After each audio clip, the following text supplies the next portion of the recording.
Hello everyone, welcome to crash course civil services revise polity through MCQs के part 7 में आज हम fundamental rights का रिवीजन करेंगे। अभी तक हमने इस हमारे वीडियो सीरीज के 6 पार्ट्स देख लिए हैं। फंडामेंटल राइट्स के बारे में पहले जान लेते हैं थोड़ा सा ब्रीफ में। फंडामेंटल राइट्स 6 राइट्स हैं जो इंडियन कॉन्स्टिट्यूशन के पार्ट 3 में प्रोवाइड किए गए। ये आर्टिकल 12 से 35 तक हैं। 12 आर्टिकल में स्टेट डिफाइन किया हुआ है, आर्टिकल 13 में जुडिशियल रिव्यू डिफाइन किया हुआ है। इसी के साथ फिर आपको राइट टू इक्वालिटी मिलेगी, जो आपको आर्टिकल 14 से आर्टिकल 18 तक प्रोवाइड किए गए। फिर राइट टू फ्रीडम है, राइट अगेंस्ट एक्सप्लॉयटेशन है, right to freedom of religion है, कल्चरल एंड एजुकेशनल राइट है, और जो 6th है वो राइट टू कॉन्स्टिट्यूशनल रेमेडीज है, जो आर्टिकल 32 में प्रोवाइड किया हुआ है। इसके अलावा एक 7th कॉन्स्टिट्यूशनल राइट था, वो था राइट टू प्रॉपर्टी, जिसको 44th कॉन्स्टिट्यूशनल अमेंडमेंट से रिपील कर दिया गया। अभी राइट टू प्रॉपर्टी एक कॉन्स्टिट्यूशनल राइट है, फंडामेंटल राइट नहीं है, और वो आर्टिकल 300A में प्रोवाइड किया हुआ है। ठीक, तो इसी के साथ हम जो एमसीक्यू से इस पूरे चैप्टर का रिवीजन करेंगे, और पहले क्वेश्चन से शुरू करते हैं। With reference to fundamental rights consider the following statements. First, all the fundamental rights provide protection against arbitrary action of the state। तो आर्बिट्रेरी एक्शन, स्टेट के आर्बिट्रेरी एक्शन के against fundamental right protection provide करता है, तो ये statement सही है। Second statement है all of the fundamental rights are available to citizens only. तो हमने जो अपने सिटीजनशिप वाला चैप्टर है उसमें भी पढ़ा था कि जितने भी टोटल फंडामेंटल राइट्स हैं आर्टिकल 12 से 35 तक, उसमें 15, 16, 19, 29 और आर्टिकल 30, इन आर्टिकल्स में जितने फंडामेंटल राइट्स प्रोवाइड किए गए वो तो केवल सिटीजन ओनली हैं।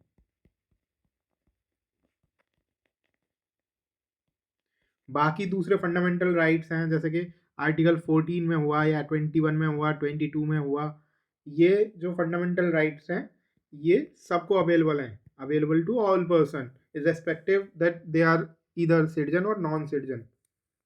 तो ये स्टेटमेंट गलत हो जाएगा। थर्ड है the fundamental rights can be suspended under all types of emergency mentioned in the constitution. हमारे कॉन्स्टिट्यूशन में 3 तरह की इमरजेंसी है। एक आर्टिकल 352 में, इसको नेशनल इमरजेंसी बोलता है। इसके अलावा 356 में प्रेसिडेंट रूल है या स्टेट इमरजेंसी जिसको बोला जाता है। इसके अलावा आर्टिकल 360 में फाइनेंशियल इमरजेंसी है। तो नेशनल इमरजेंसी के केस में फंडामेंटल राइट्स को सस्पेंड किया जा सकता है। तो इमरजेंसी वाले केस चैप्टर में इसके बारे में हम और विस्तार में जानेंगे। अभी इसको ये स्टेटमेंट तो गलत हो जाएगा फिर, क्योंकि तीनों इमरजेंसीज के केस में फंडामेंटल राइट्स को सस्पेंड नहीं किया जा सकता, केवल नेशनल इमरजेंसी के केस में सस्पेंड किया जा सकता है। तो what which of the above statements are not correct. Not correct पूछा है तो 2 and 3 नॉट करेक्ट होंगे, तो आंसर होगा C, 2 and 3 only. Next question है under which of the following cases Supreme Court held fundamental rights are sacrosanct and parliament can not curtail them. तो कौन से केस में ये बोला गया है कि फंडामेंटल राइट सैक्रोसेंट है और parliament can not curtail them? तो ये Kesavananda Bharati versus state of Kerala के केस में बोला गया था। क्या Kesavananda Bharati versus state of Kerala basic structure से रिलेटेड केस है। इसमें बोला था fundamental rights are not sacrosanct,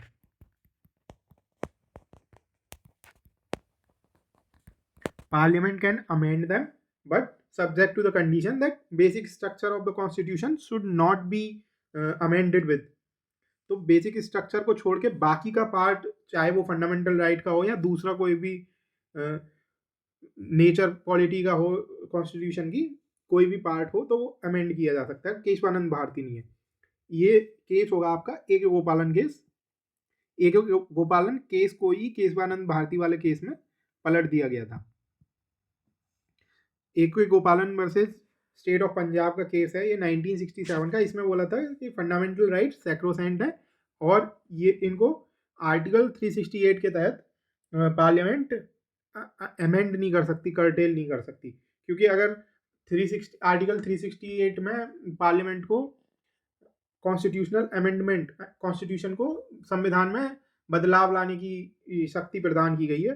अगर उसके हिसाब से वो कॉन्स्टिट्यूशनल अमेंडमेंट करती है पार्लियामेंट तो वो फंडामेंटल राइट के अगेंस्ट हो जाएगा, तो पार्ट 3 को वायलेट करेगा, तो वॉइड हो जाएगा वो कॉन्स्टिट्यूशनल अमेंडमेंट एक्ट। तो गोलकनाथ वाला केस केशवानंद भारती वाले केस में पलट दिया था सुप्रीम कोर्ट ने और बेसिक स्ट्रक्चर का डॉक्ट्रिन दिया था। आंसर होगा सी। नेक्स्ट है, Supreme Court in various cases has held that fundamental rights are qualified in nature. What does it imply? तो फंडामेंटल राइट जो है एब्सोल्यूट नहीं है, वो क्वालिफाइड है। क्वालिफाइड का मतलब है कि कुछ सर्टेन कंडीशंस फुलफिल करनी होंगी। जैसे कि अगर आपको फ्रीडम चाहिए, speech, freedom of expression, speech and expression चाहिए, तो जो 19 क्लॉज 2 में एक्सेप्शन जो प्रोवाइड किए गए उनको फुलफिल करना होगा, तो रीजनेबल रिस्ट्रिक्शन लगा सकती है गवर्नमेंट। तो फंडामेंटल राइट क्वालिफाइड है, एब्सोल्यूट नहीं है। तो इसका मतलब ये होगा कि कुछ भी जो है, it means parliament can impose reasonable restrictions on the application of fundamental right. Answer होगा सी। नेक्स्ट क्वेश्चन है, as per article 12 of the constitution, article 12 में स्टेट डिफाइन किया गया है। Which of the following organs have been included in the definition of state? राज्य की definition में कौन से आते हैं? तो आर्टिकल 12 में एक्सप्लिसिटली बताया गया है कि स्टेट क्या है। इसके अलावा उसकी जो डेफिनेशन है उसको एक्सपेंड किया है सुप्रीम कोर्ट या वेरियस हाई कोर्ट्स ने डिफरेंट केसेस में। तो executive of the union government plus legislative branch of the union government, parliament मतलब। इसके बाद legislature of the state government plus executive of the state government, ये है।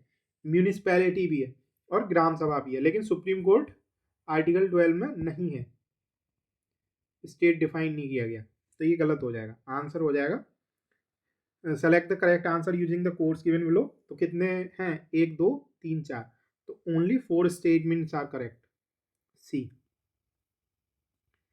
Next question है, on the ground of contravention of any of the following rights consider the following statements. The supreme court can declare any law of parliament as well as state legislature null and void. तो supreme court को judicial review की power है, वो कहाँ से दी गई है? Originate तो हुई है यूएस सुप्रीम कोर्ट से, लेकिन हमारे संविधान में आर्टिकल 13 में प्रोवाइड किया गया है जुडिशियल रिव्यू के पावर, कि कोई भी अगर लेजिस्लेटिव एक्ट है या एग्जीक्यूटिव एक्शन है वो पार्ट 3 को वायलेट करता है, यानी कि फंडामेंटल राइट्स को वायलेट करता है, तो सुप्रीम कोर्ट उसको नल एंड वॉइड करार दे सकता है। तो ये पावर है सुप्रीम कोर्ट की। तो ये पावर दोनों केसेस में, पार्लियामेंट के द्वारा बनाए गए लॉ में भी है और स्टेट लेजिस्लेचर के द्वारा बनाए गए लॉ में भी है, क्योंकि हमारे यहाँ एक इंटीग्रेटेड जुडिशरी है। जुडिशरी में फेडरलिज्म का कॉन्सेप्ट नहीं है, जैसे एग्जीक्यूटिव और लेजिस्लेटिव ब्रांचेस में फेडरल पॉलिटी है, स्टेट गवर्नमेंट अलग है और सेंट्रल गवर्नमेंट अलग है। यहाँ पे जो सुप्रीम कोर्ट और हाई कोर्ट है वो स्ट्रेटिफाइड है, सुप्रीम कोर्ट हाई कोर्ट के ऊपर बैठता है, लेकिन जुडिशरी इंटीग्रेटेड है। तो वो दोनों केसेस को high court state legislative assembly द्वारा जो भी कानून बनाए गए उनको भी सुनेगा, उनके अगेंस्ट भी सुनेगा सुप्रीम कोर्ट, और पार्लियामेंट के अगेंस्ट भी। सेकंड है, High Court can declare any law null and void which are pass by state legislature but not by the parliament. तो ये गलत हो जाएगा, हाई कोर्ट के पास भी सेम पावर है। सुप्रीम कोर्ट में तो कोई भी जो भी अफेक्टेड पार्टी है वो आर्टिकल 32 में जाएगी, सुप्रीम कोर्ट में केस फाइल कर सकते हैं, राइट टू कॉन्स्टिट्यूशनल रेमेडीज, और हाई कोर्ट में आर्टिकल 226 में। तो ये स्टेटमेंट गलत हो जाएगा। हाई कोर्ट भी नल एंड वॉइड करार दे सकता है पार्लियामेंट के पास किए हुए कानूनों को, रूल्स को, एक्ट को।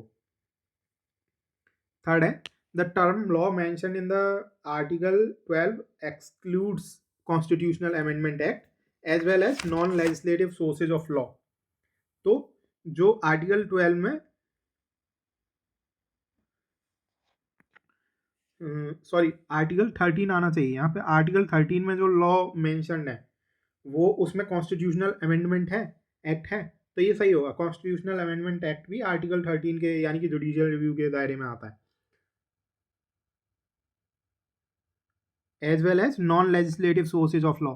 लेजिस्लेटिव सोर्सेज ऑफ लॉ क्या होते हैं? जिनको लेजिस्लेचर पास करता है, जैसे कि कोई कानून बना दिया गया, सीए हो गया या जीएसटी एक्ट हो गया, आधार बिल हो गया, या कोई भी दूसरे ऐसे एक्ट्स पारित किए कानून उसने, पार्लियामेंट ने या स्टेट लेजिस्लेचर ने, तो वो लेजिस्लेटिव सोर्सेज ऑफ लॉ हो गए।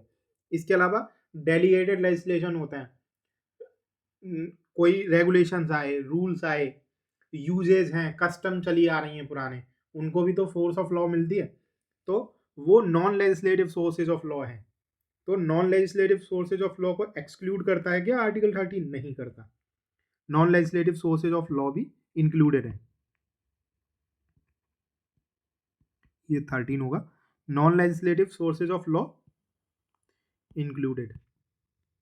ये गलत हो जाएगा। Which of the above statement is are not correct? Not correct पूछा है तो 2 and 3 नॉट करेक्ट होंगे। आंसर होगा बी।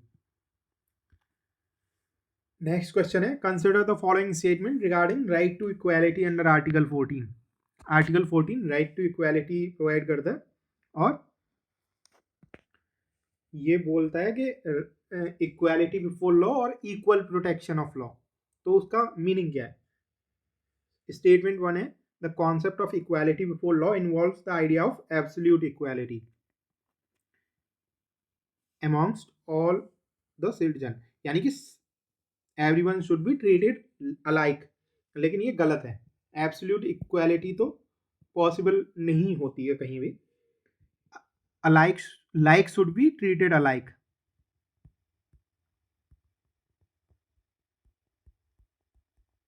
यानी कि अगर कोई सिमिलरली सिचुएटेड है, सिमिलर सिचुएशन में है, तो उनको इक्वली ट्रीट किया जाएगा। तो ये स्टेटमेंट गलत हो जाएगा। एब्सोल्यूट इक्वालिटी नहीं है। रीजनेबल रिस्ट्रिक्शन लगा सकती है पार्लियामेंट। सेकंड स्टेटमेंट है the concept of equal protection of laws implies that the like should be treated alike without any discrimination। like should be treated alike, ये सही है क्योंकि अभी हमने बताया कि like should be treated alike। अगर दो कोई लोग डिफरेंटली सिचुएटेड हैं तो उनको तो एक जैसा ट्रीट नहीं कर सकते, लेकिन जो अगर सिमिलरली सिचुएटेड हैं उनको ट्रीट किया जाना चाहिए विदाउट एनी डिस्क्रिमिनेशन।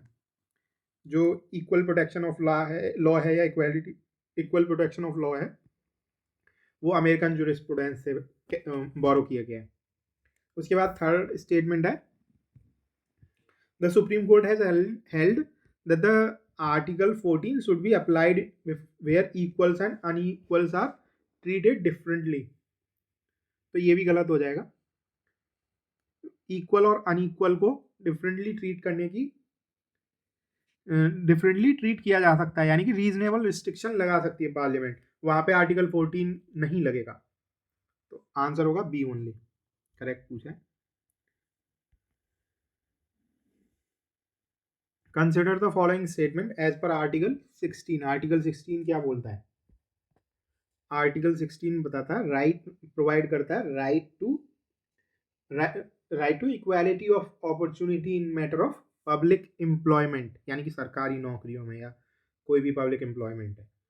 तो इसमें देखते हैं as per article 16 the state legislature are empowered to prescribe residence as the condition for certain employment in the state।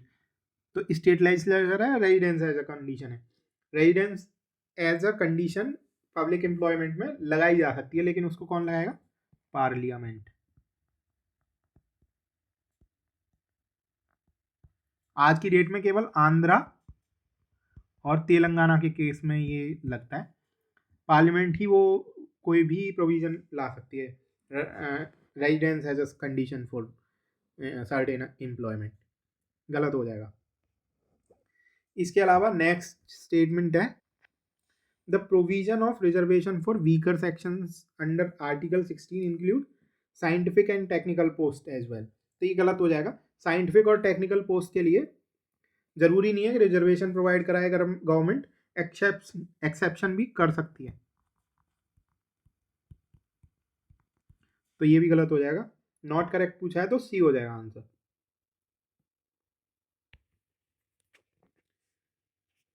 With reference to article 20, article 20 क्या करा था? Protection in respect of conviction of offences, मतलब criminal cases में कुछ protection provide करी जाती है किसको? डिफेंडेंट को, या जो अक्यूज्ड है उसको कुछ प्रोटेक्शन प्रोवाइड कराता है। आर्टिकल 20 उसी की बात करता है। तो कंसिडर द फॉलोइंग स्टेटमेंट। पहला है ex post facto law is applicable in civil cases and not in criminal cases.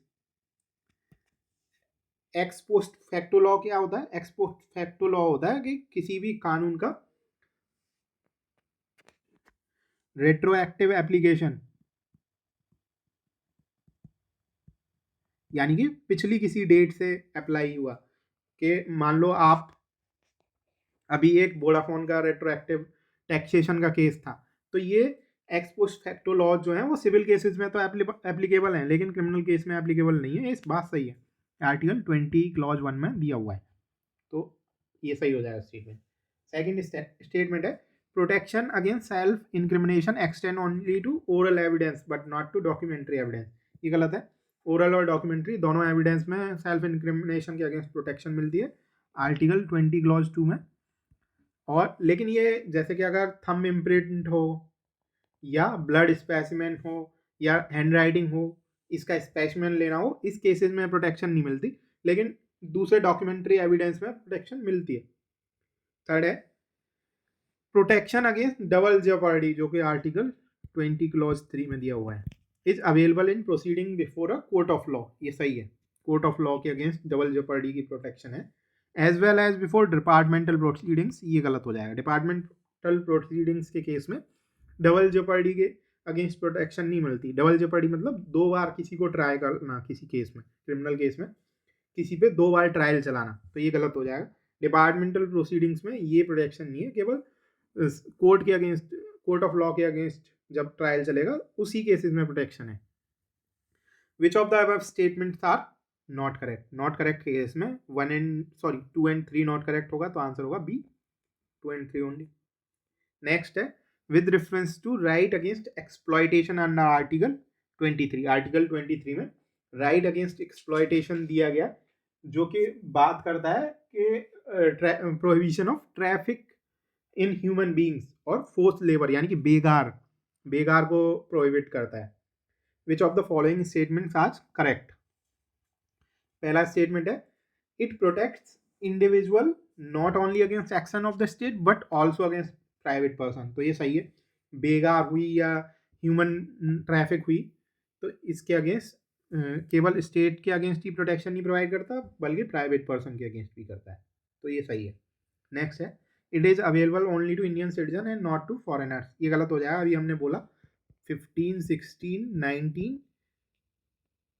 29 और 30, इनको छोड़ के बाकी सारे जो फंडामेंटल राइट्स हैं वो सबको, फॉरेनर्स को भी अवेलेबल है, every person.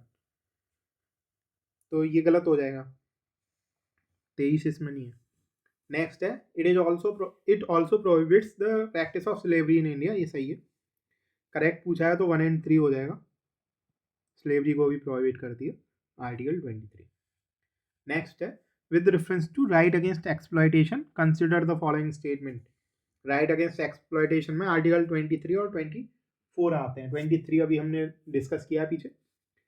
The article 24 of the constitution prohibits the employment of children below the age of 14 years. तो ये एब्सोल्यूट प्रोहिबिशन नहीं लगाता, गलत हो जाएगा। ये केवल प्रोहिबिशन कहाँ लगाता है? फैक्ट्रीज में, माइंस में या हैजार्डस एम्प्लॉयमेंट में। तो आर्टिकल 24 जो है वो 14 साल के छोटे बच्चों पे फैक्ट्रीज, माइंस या हजार्डस एम्प्लॉयमेंट में एम्प्लॉय करने पे प्रोहिबिशन लगाता है, लेकिन एब्सोल्यूट प्रोहिबिशन नहीं है ये, तो ये गलत हो जाएगा। सेकंड है, state can impose compulsory service for public purposes without any remuneration as per article 23। ये सही है। स्टेट जो है वो मिलिट्री सर्विस के लिए या सोशल सर्विस के लिए कोई भी कंपल्सरी सर्विस का प्रोविजन ला सकती है, तो वो वायलेटिव नहीं होगा पार्ट, वो एक्सप्लॉयटेशन के उसमें नहीं आएगा या बेगार के डेफिनेशन में नहीं आएगा। तो आंसर हो जाएगा 2 ओनली, करेक्ट पूछा है बी।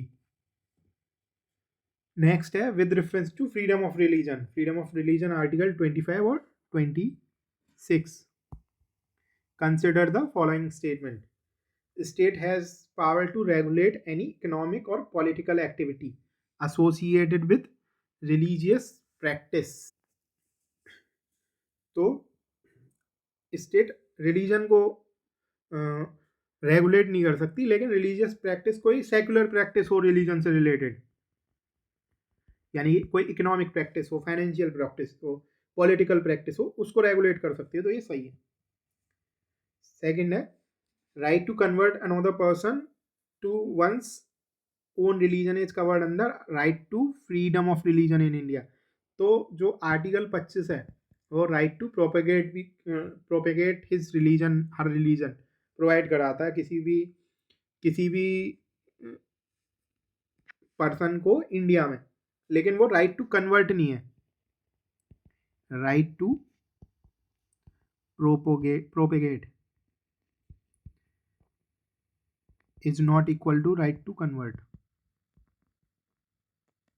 तो ये गलत हो जाएगा। The right under article 25 are not absolute in nature, ये सही है, एब्सोल्यूट नहीं है। इनके ऊपर जो राइट टू फ्रीडम है आर्टिकल 25 में, उसके ऊपर जो गवर्नमेंट है वो किसके 3 कंडीशंस लगाती है, पब्लिक ऑर्डर,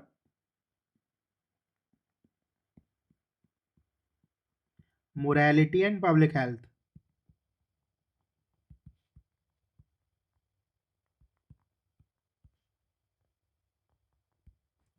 तो आंसर हो जाएगा 1 and 3 ओनली, 1 and 3 करेक्ट है, सी।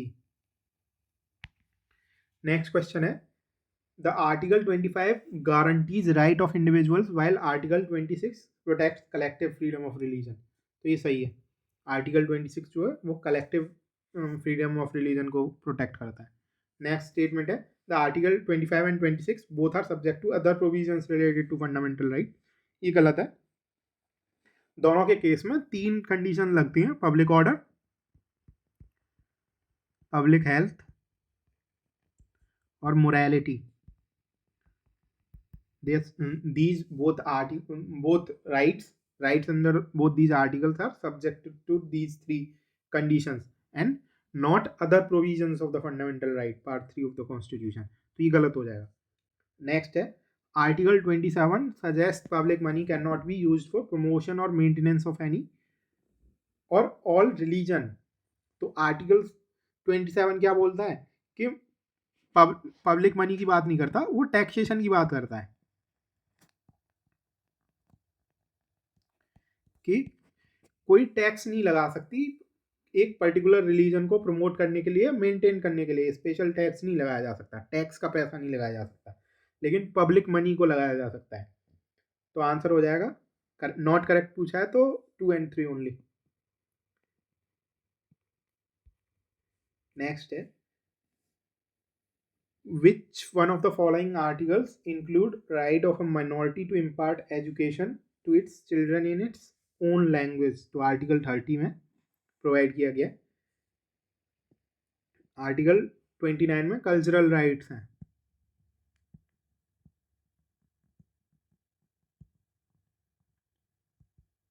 उसके बाद आर्टिकल 21 में राइट टू एजुकेशन है। 26 में राइट टू रिलीजन है। अभी हमने बात की ना कलेक्टिव राइट की। आर्टिकल 30 में माइनॉरिटी इंस्टीट्यूशंस की बात की गई है जो लिंग्विस्टिक और रिलीजियस माइनॉरिटीज़ को कुछ राइट्स दिए गए हैं कि वो अपने स्कूल्स कॉलेजेस खोल सकते हैं, स्कूल्स कॉलेजेस खोल सकते हैं। आंसर होगा B. Next, consider the following statements regarding cultural and educational rights. अभी बात की थी हमने आर्टिकल 29 और 30 में कल्चरल और एजुकेशनल राइट्स प्रोवाइड किए गए। These rights do not prohibit denial of admission into any educational institution to citizens on the basis of place of birth or residence। तो ये सही है, कोई भी डिनाई नहीं हो सकता। The rights under article 29 and 30 both are available only to linguistic minorities. ये गलत है। लिंग्विस्टिक माइनॉरिटीज के अलावा कौन सी एक माइनॉरिटीज है? एक रिलीजियस माइनॉरिटी है।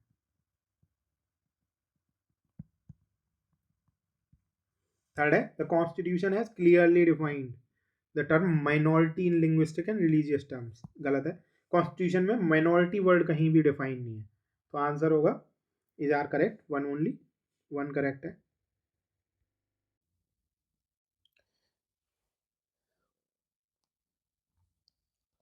नेक्स्ट क्वेश्चन है, consider the following statement regarding the writ of habeas corpus under the Indian constitution. आपको मालूम है कि इंडियन कॉन्स्टिट्यूशन में आर्टिकल 32 उसमें 5 तरह के रिट्स दिए हुए हैं, सर्शोरारी, हैबियस कॉर्पस, मैंडमस, प्रोहिबिशन और कोवारंटो। तो ये 5 रिट हैं जो हमको कॉमन लॉ सिस्टम से ओरिजिनेट होता है, वहाँ से बोरो किए गए हैं, ब्रिटिश कॉमन लॉ सिस्टम से। उसके बाद हम हैबियस कॉर्पस का देखेंगे। इसमें फर्स्ट स्टेटमेंट है, the writ of habeas corpus is available against both public and as well as private individual. Habeas corpus का मतलब होता है to produce the body of a person, मतलब कि अगर किसी को अनलॉफुली डिटेन किया गया होगा तो उसको कोर्ट ऑर्डर दे सकता है, वो अगेंस्ट पब्लिक यानी कि गवर्नमेंट अथॉरिटीज़ के अगेंस्ट भी और किसी प्राइवेट इंडिविजुअल के अगेंस्ट भी। अगर किसी इंडिविजुअल, किसी व्यक्ति का डिटेंशन किया गया है और वो डिटेंशन अनलॉफुल है तो हैबियस कॉर्पस की रिट इश्यू की जा सकती है, बोथ प्राइवेट और पब्लिक और प्राइवेट इंडिविजुअल्स के अगेंस्ट। ठीक। सेकंड स्टेटमेंट है, it can be issued in the case when detention is lawful. Lawful detention के केस में नहीं होगा, अनलॉफुल डिटेंशन के केस में होगा।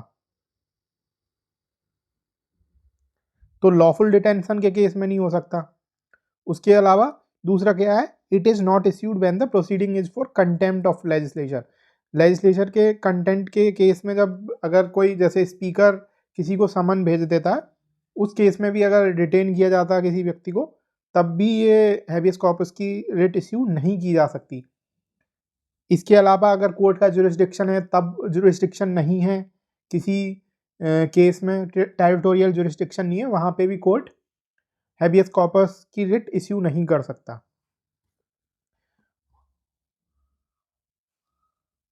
तो आंसर हो जाएगा 1 एंड 3 ओनली।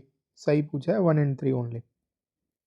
नेक्स्ट क्वेश्चन है, consider the following statements regarding right to constitutional remedies. Right to constitutional remedies article 32 में दी गई हैं और इनके अंडर आर्टिकल 32 के अंदर कोई भी अगर पर्सन, उसका कोई भी फंडामेंटल राइट वायलेट होता है तो वो सुप्रीम कोर्ट जा सकता है। ठीक। तो इसमें देखेंगे हम, फर्स्ट स्टेटमेंट है, the writ jurisdiction of supreme court is wider than that of high court. High court को भी रिट जुरिस्डिक्शन मिलता है, वो 226 में है। तो 32 और 226, 32 में सुप्रीम कोर्ट का और 226 में हाई कोर्ट्स का रिट जुरिस्डिक्शन है। सुप्रीम कोर्ट के रिट जुरिस्डिक्शन में फंडामेंटल राइट के का अगर किसी का वायलेशन होता है तो जा सकता है। हाई कोर्ट के केस में फंडामेंटल राइट का कोई वायलेशन करता है, होता है किसी व्यक्ति का, प्लस में फॉर एनी अदर पर्पज। तो इधर से देख सकते हैं हम 226 के अंदर जो हाई कोर्ट का रिट जुरिस्डिक्शन का जुरिस्डिक्शन है वो ज़्यादा वाइडर होता है, तो ये गलत हो जाएगा। HC's jurisdiction is wider।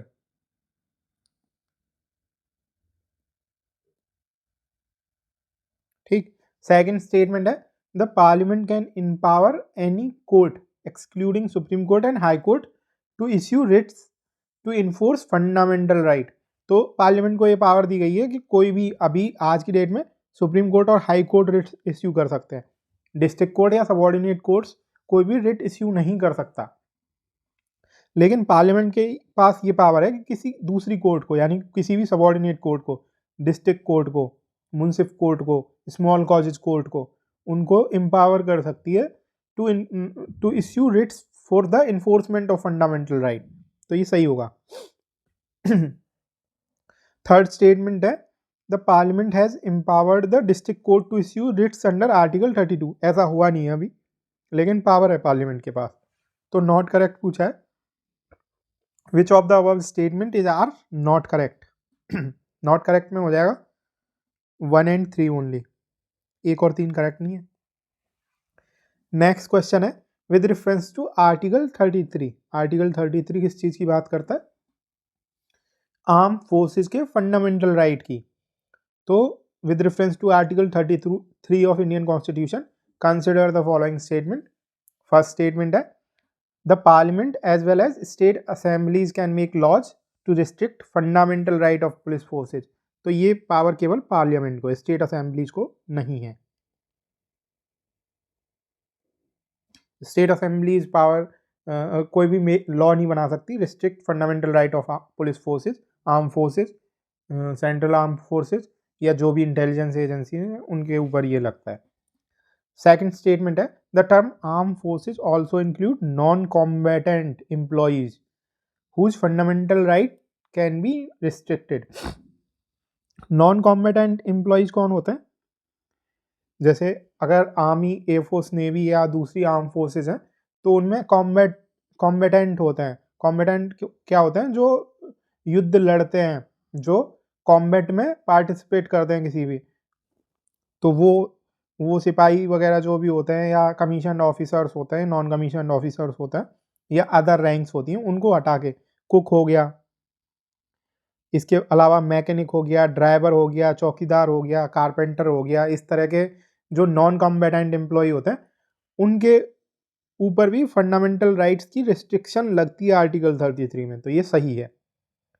Third statement है the parliament can also exclude court martial from writ jurisdiction of high court and the supreme court.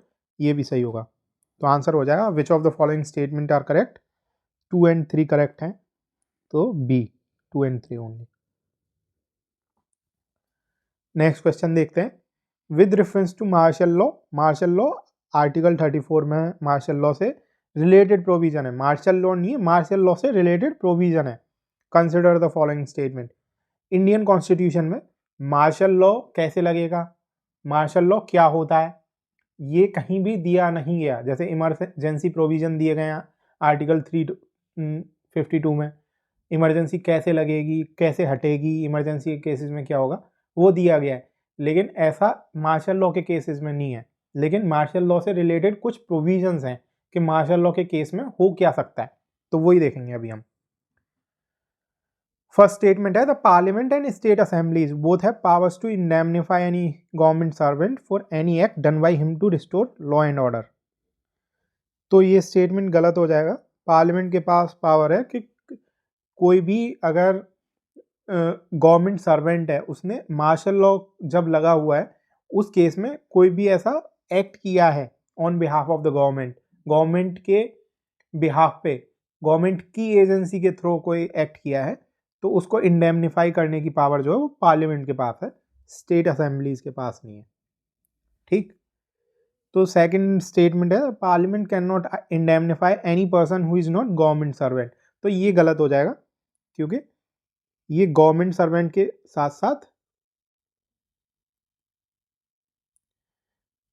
कोई भी प्राइवेट पर्सन हो, एनी अदर पर्सन, उसको इंडेमनिफाई कर सकते हैं। तो ये भी गलत हो जाएगा। नेक्स्ट है this act of indemnity. Next है this act of indemnity does not come within the ambit of judicial review power of the supreme court. तो ये स्टेटमेंट सही है। Act of indemnity does not come within the ambit of judicial review, statement सही है और answer हो जाएगा A, 1 and 2 only, not correct पूछा है ना।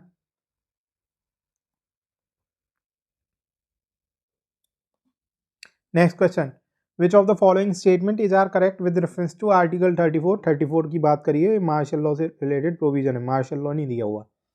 It clearly authorise the executive to declare martial law in areas it deemed fit, गलत है। मार्शल लॉ कैसे लगेगा, ऐसा कोई भी प्रोविजन नहीं है कॉन्स्टिट्यूशन में। कॉन्स्टिट्यूशन इमरजेंसी कैसे लगती है इसकी बात करता है, लेकिन मार्शल लॉ की बात नहीं करता। मार्शल लॉ में क्या होता है,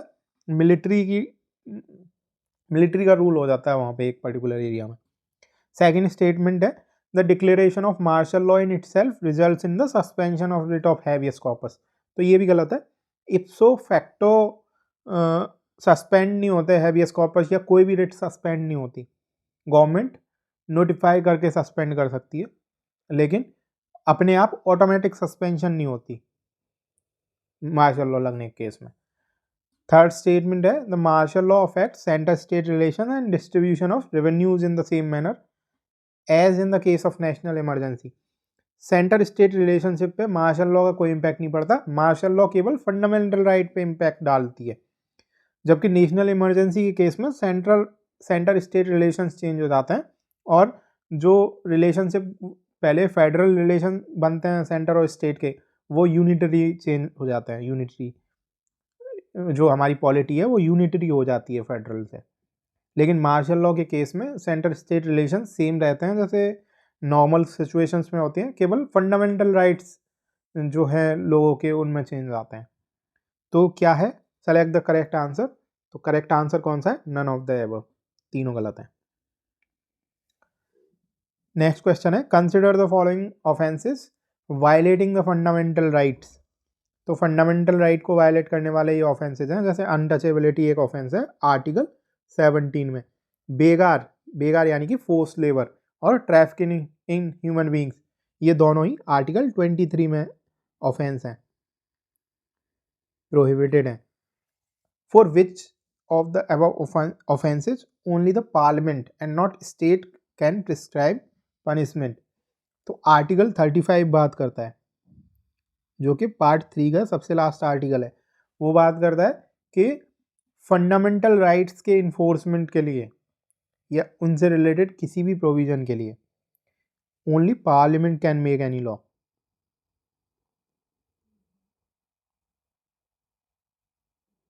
तो स्टेट गवर्नमेंट के पास ये पावर नहीं है, and not state government can prescribe the punishment. तो डी हो जाएगा आंसर 1, 2 and 3। नेक्स्ट क्वेश्चन है, which of the following is are within the exclusive powers of the parliament under article 35। Article 35 अभी बताया, article 35 ये बात करता है कि पार्ट 3 के जितने भी प्रोविजंस हैं उनमें केवल पार्लियामेंट के पास पावर है इन्फोर्समेंट की फंडामेंटल राइट्स के, या जो भी अगर पनिशमेंट प्रिस्क्राइब करना है उसके लिए। तो फर्स्ट स्टेटमेंट है, the power to make law for prescribing residence as a condition for employment in a state. तो ये आर्टिकल 16 में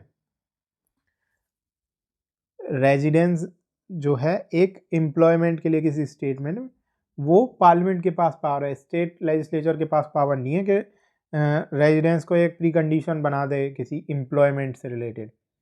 तो एक क्या है, सही हो जाएगा, पार्लियामेंट की पावर पूछी ना। सेकंड है, टू रिफॉर्म और throw open Hindu religious institution with public character to all the sections of Hindu. तो ये आर्टिकल 25 में, और इसमें स्टेट भी बना सकती है लॉ, तो ये गलत हो जाएगा। थर्ड है, restricting fundamental rights of the arm forces. इस केस में केवल पार्लियामेंट बना सकती है, तो ये सही हो जाएगा, आंसर हो जाएगा 2 and 3 only. With respect to right to property, right to property एक कॉन्स्टिट्यूशनल राइट है और आर्टिकल 300A में दिया हुआ है। Consider the following statements. Right to property is a constitutional right, सही बात है। Right to property original constitution में फंडामेंटल राइट था, लेकिन 44th कॉन्स्टिट्यूशनल अमेंडमेंट 1978 में इसको आर्टिकल 300A में पहुंचा के कॉन्स्टिट्यूशनल राइट बन गया ये एक, जो कि अर्लियर फंडामेंटल राइट था। ओरिजिनल कॉन्स्टिट्यूशन में फंडामेंटल राइट था, लेकिन 44 पे कॉन्स्टिट्यूशनल अमेंडमेंट 1978 से एक कॉन्स्टिट्यूशनल राइट बन गया। Right to property is a constitutional right, सही है। नेक्स्ट है right to property can be curtailed by an ordinary law of the parliament, सही है। कोई भी पार्लियामेंट्री लॉ से, केवल इवन स्टेट लेजिस्लेचर के लॉ से राइट टू प्रॉपर्टी को कर्टेल किया जा सकता है। थर्ड है there is a guaranteed right to compensation in case of acquisition of private property by the state, ये गलत है। कोई भी गारंटीड राइट नहीं है कंपनसेशन का, कंपनसेशन क्लेम कर सकते हैं लेकिन वो गारंटीड नहीं है। फोर्थ है the private property is protected neither against legislative action nor against executive action, तो ये गलत है। एग्जीक्यूटिव एक्शन के अगेंस्ट तो प्राइवेट प्रॉपर्टी प्रोटेक्टेड है, लेकिन लेजिस्लेटिव एक्शन के अगेंस्ट प्रोटेक्टेड नहीं है। जैसे कि अगर कोई एडमिनिस्ट्रेटिव एक्शन से कोई एडमिनिस्ट्रेटिव बॉडी, कोई एग्जीक्यूटिव बॉडी अगर डीएम या एसडीएम आके किसी प्राइवेट प्रॉपर्टी को के अगेंस्ट कुछ भी एक्शन लेता है तो वो तो प्रोटेक्टेड है, लेकिन लेजिस्लेटिव एक्शन से अगर कोई कानून बना के सरकार एक्वायर करती है तो उसमें प्राइवेट प्रॉपर्टी की प्रोटेक्शन नहीं मिलती किसी इंडिविजुअल को। तो आंसर होगा 1 and 2 ओनली। इसके अलावा जो आर्टिकल 300A है, जो राइट टू प्रॉपर्टी है, वो सिटीजन्स के अलावा नॉन सिटीजन यानी कि सब लोगों को अवेलेबल है। नेक्स्ट क्वेश्चन है consider the following statement regarding the 86 constitutional amendment act of 2002। 86 constitutional amendment act क्यों फेमस है? 86 कॉन्स्टिट्यूशनल अमेंडमेंट एक्ट से एक राइट ऐड किया गया था, right to education, article 21A में। तो इसमें देखेंगे फर्स्ट स्टेटमेंट है it made elementary education a fundamental right under article 21A, सही है। एलिमेंट्री एजुकेशन 6 से 14 साल के बच्चे के लिए, ये सबके लिए, सिटीजन नॉन सिटीजन सबके लिए एक फंडामेंटल राइट है। सेकंड है the it amended article 45। Article 45 में पहले क्या था? आर्टिकल 45 एक डीपीएसपी था पहले, जिसमें 6 से 14 साल के बच्चों के लिए डायरेक्टिव था गवर्नमेंट को कि इनको एजुकेशन प्रोवाइड कराई जाए। लेकिन 86 कॉन्स्टिट्यूशनल अमेंडमेंट ने आर्टिकल 45 को अमेंड किया and it now gives directive to the state to provide early childhood care. पहले क्या था? 6 से 14 साल के बच्चे तक को एजुकेशन प्रोवाइड कराने का डायरेक्टिव था, लेकिन जब वो फंडामेंटल राइट बना दिया तो ये इन्होंने डायरेक्टिव प्रिंसिपल भी चेंज कर दिया। अब क्या है? Early childhood care and education for all children until they complete the age of 6 year, ये सही है। तो आंसर हो जाएगा सी। इसी के साथ हमारा फंडामेंटल राइट का चैप्टर खत्म होता है। ये बहुत ही इम्पॉर्टेंट पार्ट है हमारे पॉलिटी के उसका सिलेबस का, और हर साल आप प्रीलिम्स में 1 या 2 क्वेश्चन एक्सपेक्ट कर सकते हो। आई होप कि आपका रिवीजन ठीक से हो गया होगा। इसके अलावा आपकी कोई भी क्वेश्चन या क्वेरी है तो हमारे कमेंट बॉक्स में कमेंट कर सकते हैं। Thank you for watching this video. Please like, share this video and subscribe to our channel. Thank you.